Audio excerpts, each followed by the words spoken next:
Hey, g'day, hi, and welcome. So, on my way to go sign my taxes and pay for them and all that stuff.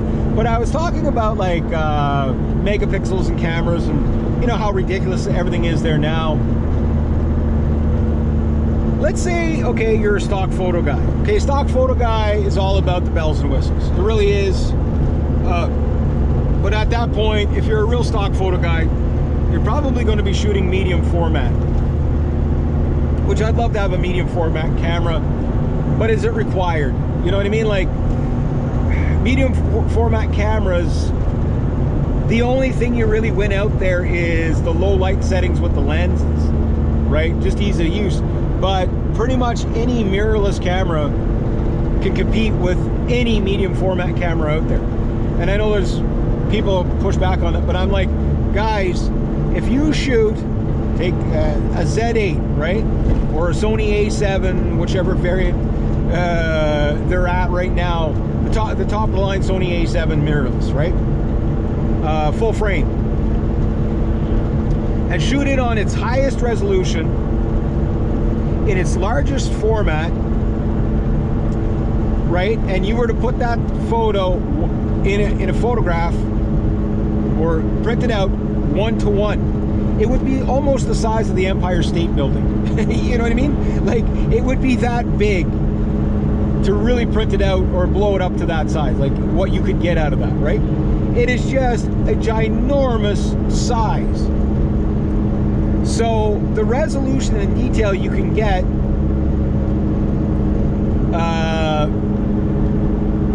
you could match most medium format cameras, right? And the advantage to the medium format camera is the large lenses. It lets in so much light, so it does. That's why they're so good at portraits, because you can have the softest, lowest lights and yet capture extreme detail, right? And a lot of people, that's why there's not a lot of medium format cameras on the market, is that the DSLRs were competing with it for the most part for wedding photographers, portrait photographers. They were fine with those, right? The customers were fine with the shot results, right? So why would you pay, you know 12 to 20 grand for a camera where you can get a $3,000 camera that does the same thing for the most part, right? Depending on your lens. And the lighting was more important all the time anyway. And that's true for most cameras. Your lens, buy less camera and more lens.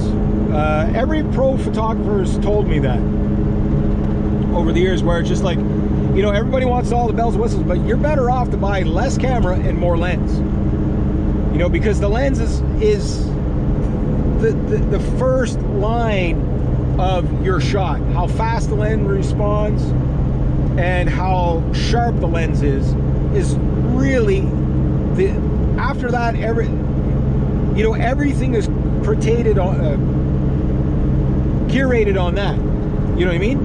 So if you have a lousy lens, no matter how good your camera's only as good as your lens, right? And I realized this early on, but if you price some like top of the line lenses, they're usually more expensive than the camera you're putting them on, right? So there's always a trade-off. So I always try to get reasonable lenses, and lens technology has come along so far where that you can still have a zoom lens that's super fast and super sharp.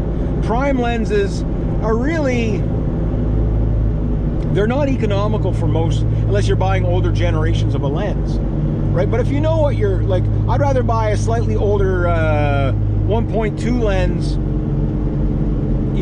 than buy a brand new 1.8 lens, right?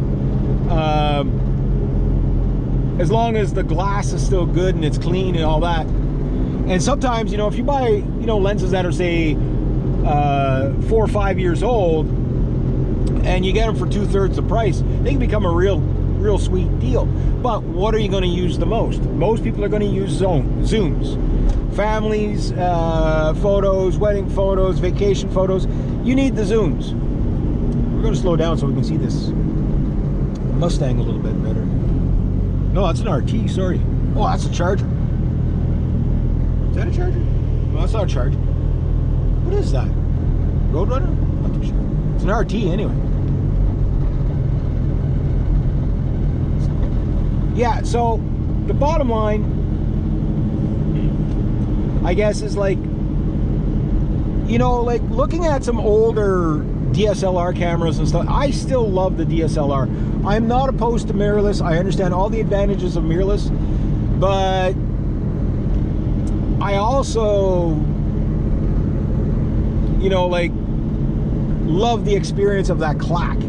I love bringing the tank in the room, you know what I mean? Where all these other mirrorless cameras are really quiet. Now, there might be, you know, times, especially when you're shooting wildlife and stuff like that, you know, turning off every sound on the camera is a huge advantage for shooting wildlife, right? And even at that, your noise of you hitting the shutter button itself is enough to spook an animal.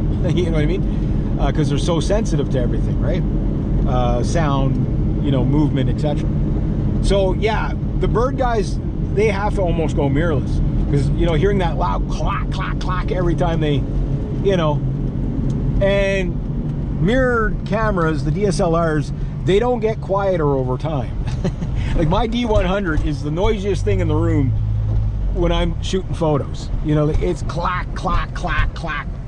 You know, but I love it because everybody, you feel like such a photographer, a pro photographer, when you do that. Anyway, I'm gonna go get some provisions, and we'll continue the discussion.